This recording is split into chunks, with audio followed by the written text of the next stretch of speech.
The S&P 500 has made yet another low today. We had the inflation data this morning. It came sort of in line with the expectations, maybe a little bit hotter than it was expected, but much better than the previous month. So the previous month was at about 8.5, today was about 8.3. So I think we might have a peak in inflation, but the market nevertheless sold off and we made a new low. This is Elliott with Cafe. I am your host, the Cowboy. Welcome to the chart of the day. Let's get started.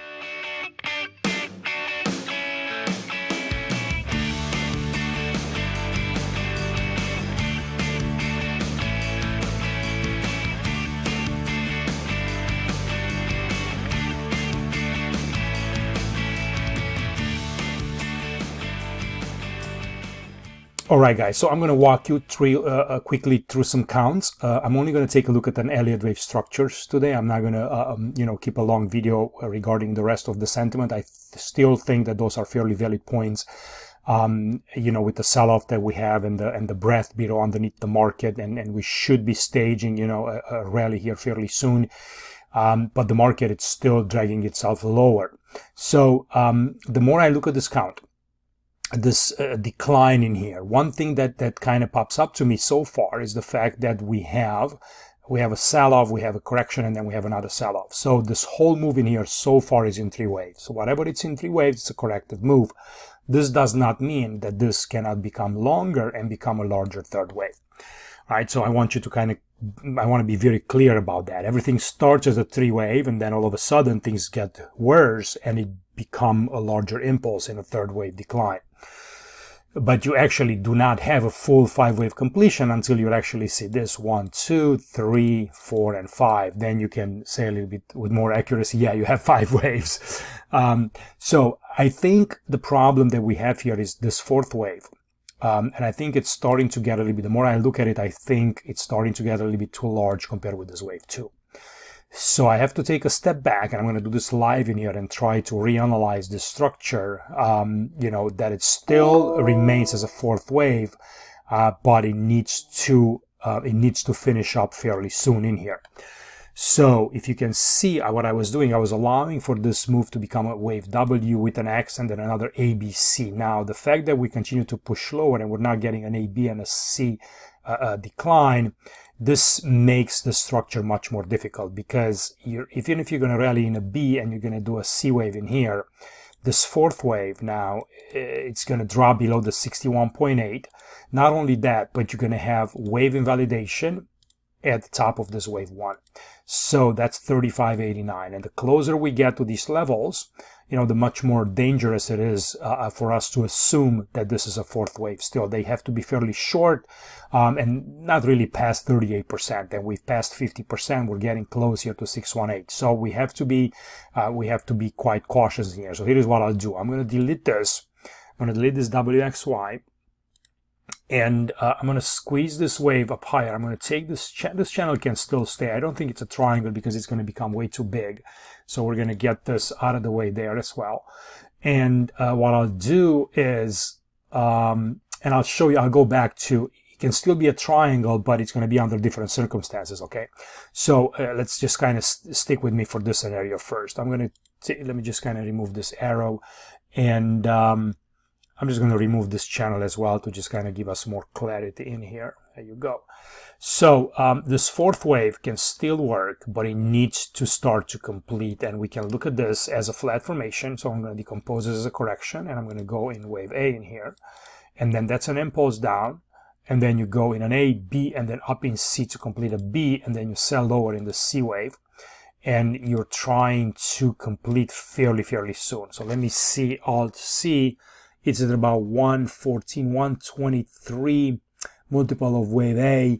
So we're fine. We're getting, a little bit stretched in here, but it's still acceptable. So this is, I think, for us to, if we consider this to be a fourth wave in this formation here, we need to reverse. We need to reverse fairly soon and to still consider this as a wave 1, 2, a larger third in here, 1, 2, 3, 4, and then let's do one more push up higher here in 5 before we begin, let's say, another decline.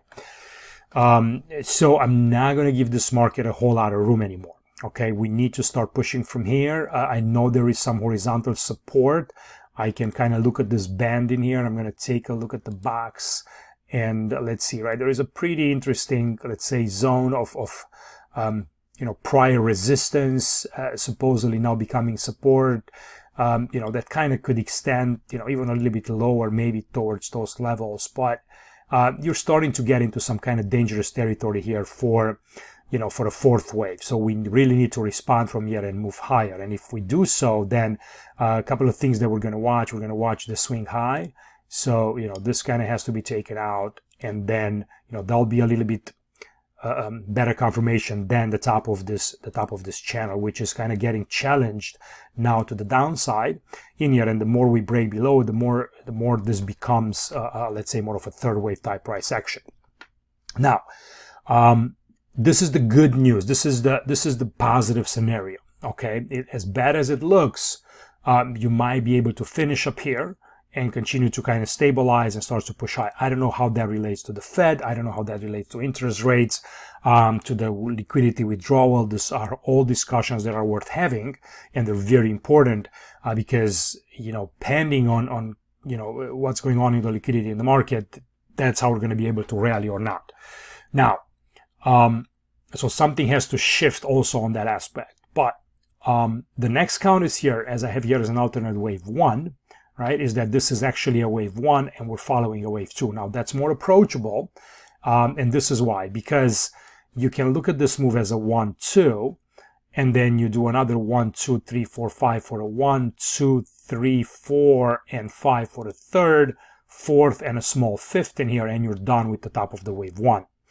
Okay, so it's a messy structure. However you count it, as a fifth wave, as a wave 1, as a wave 3, whatever you're looking at, this is not super clean, and this decline is quite large. So more than likely, you know, just like I've said before, it does not belong to this overall impulse that I have in here, you know, 1, 2, 3, 4, and 5. Okay, so what I'm trying to do is I'm trying to split now this move from here on out from this move. This move here, it's a wave 1, and we're looking for this now as a wave 2 if it's still corrective. Now, you know, the problem with that is that it's still fairly short in time and in price. So you've only sold off this much, all right, compared with this whole advance. Proportionally, it still does not look right for a second wave. It needs more time. The bad news in here is that, you know, you're probably going to come lower. The good news is that you might have to go higher before you come lower.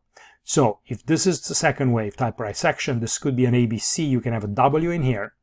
Then you can go back up. So this could be, let me just kind of do it with, you know, with my analysis tool in here. And I'm going to go and pick up a combination tool. So you can go, let's say a W, then you can go an X, and you can do a Y.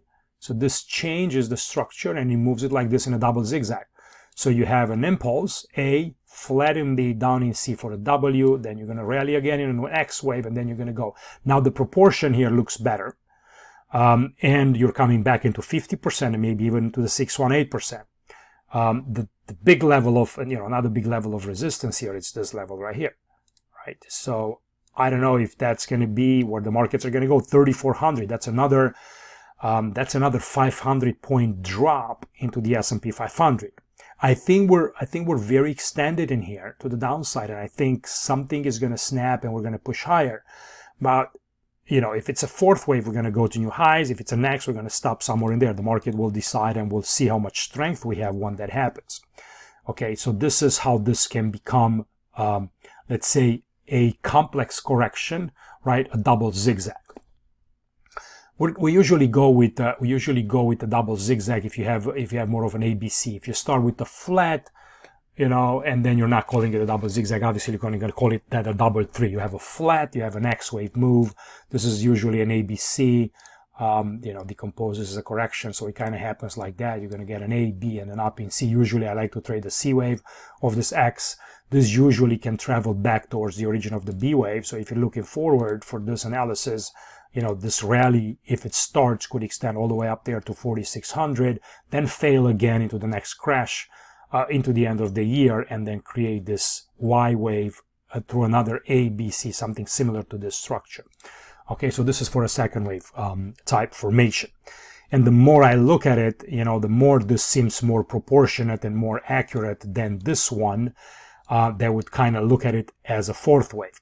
And then again, if this wave 2 finishes here, I would be very surprised. It would be a great news. That means that we're about to rock this market and push higher. But without price confirmation, without these markets kind of giving us some clues in here, it's very dangerous. So we're going to stay with this. And then I'll show you the last one here, which is the bad one. This is the crash of all mothers. So this is where this move in here, it was a fourth wave in an ABC in a flat in 2008 crisis, and then you've done a 1, 2, 3, 4, and 5, and you're done with the market. And you're basically, crashing much, much lower in here. I don't think that's the case. I don't think, again, I'm just kind of throwing this out there for something like this to develop. That means that, something extremely horrible has to happen with the credit, with,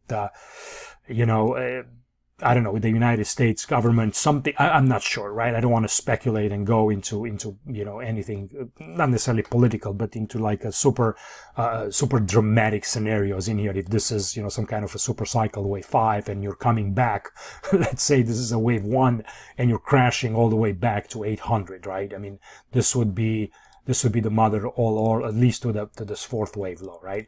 And think about this. I mean, the earnings on the S&P 500 right now, they're trading at about, I think, 17 to 18 times earnings. And you're starting to get into decent valuation levels, still overvalued, but, you can still push a little bit lower, maybe towards, let's say 16, maybe 15p, which is where the standard market is. So, I don't know. I think people will start to step in and buy a market that's been obviously beaten down and it's got good value, right? A lot of these stocks are already kind of starting to show good signs. Not the big ones, but, they're working towards it. So anyway, if this is the case, right, then you would have, a sell-off like this will target usually this fourth wave here. So that's 2100 into the S&P 500. And then the way this would start would be something like this. You would be going as a, let's say as a larger decline, and it becomes in 5 waves. So we're going on impulse. So you go in a wave 1, 2, then another 1, 2 in here, and it's going to go a 3, a 4, and a 5. Something like that. And excuse this is not the right degree in here. I'm going to go, let's say, go for intermediate. Maybe I don't see it here, only on a 2-day chart. What's going on? Why did I just lose that? Okay, there you go. So it's going to go like that. Let me just change the degree really quickly. Sorry. Okay. Anyway, something is going on. But anyway, I will, I got to take a look at, maybe I have some hotkeys that are not hitting the right way. So going to this 1, 2, 3, 4, 5. And then let me go back to a weekly time frames, right? And this would be just, let's say, wave A of a decline. So this would kind of unfold something like this. Right, this would be 1, 2, 3, 4, and 5. You'll have a wave A, then you'll go up in a B wave, and then you come back down again into some kind of a C wave like that. And then let's say you can finish this correction. This could be a big W. All these corrections, they just happen at a larger degree of strength. But this means a big bearish market from 2022 to 2026, right? For the 40 years, you can be in a mess like this. I want to remind you something. This sell-off in here. Look at this guy, right? The size of this move from 2000 to 2003, roughly, right? This took here almost 3 years, 2.5 years. But the correction was not over, because then you had another one in 2008, and it was a big ABC. So this whole market in here took a long time. Right? It was about 8 years of correction through a big ABC flat. If we're starting something similar to that, that means that this move out of here, it's going to look something like that. Okay, you can just kind of copy and just, assume that this decline starts slowly corrective, and then it picks up strength and it moves higher and lower, and then, they continue to kind of sell against that channel. Let's just kind of go ahead and put a channel in there, and you'll see, something like that. I don't know if it's perfect, but, there might be an interior line in there, a center line, but it was every single rally. You made lower lows and lower highs, and it was just, just a mess. Then it created, a low here for quite a while. The markets did not just, fully rally higher. You're looking in here from 2002, from July to February 2003. So this is almost a year, just right here. It's right here, into creating a base into this market. Then you go bullish again for a B wave, and then as this B wave over flat, and then you crash lower in this larger C wave, right, which creates the bottom of the fourth wave. So if we're in an environment where that happens, I don't know if this is interest rates, if this is you know, I don't know, whatever else they're throwing at this market. If people are just scared, if they just don't want to be involved, I'm not sure. But this is how that starts. First, they start slowly, and they just move, you know, just kind of move in a little bit of a correction, and then before you know it, this thing becomes larger, and you know, you're gonna do something like that. And it breaks below and then goes back up higher, comes back down, comes back up higher. So that's why it's important that we overtake this, we take these highs and you know, overshoot, let's say, to the upside. Maybe it's a very small correction, and you know, this thing moves higher, just like kind of what I've showed you here. It does as a fourth, you know, or as a second wave back here, right? Just to recap, you can move this to here and be done, but you have to start pushing, or you're gonna get drawn out a little bit more. In the moving averages side, the 200 week, which is, you know, historically, it's a good, you know, level of support. You know, the moment you kind of break below it, you can see back in there, right? The markets kind of crash heavily right in there as well. You broke below the 200 week moving average, you're creating a big crash. Once above it, you kind of have a little bit of a trend. So the markets consider that very, very important. You know, supports prices, goes below, goes back up higher. So this will be a major defense line that sits right now at about 34.68. Is this in line with our count? 30, yeah, it's just somewhere in this neighborhood, right? This is kind of where that 200 week moving average rests right now. Something like, you know, like right there, like that. Okay.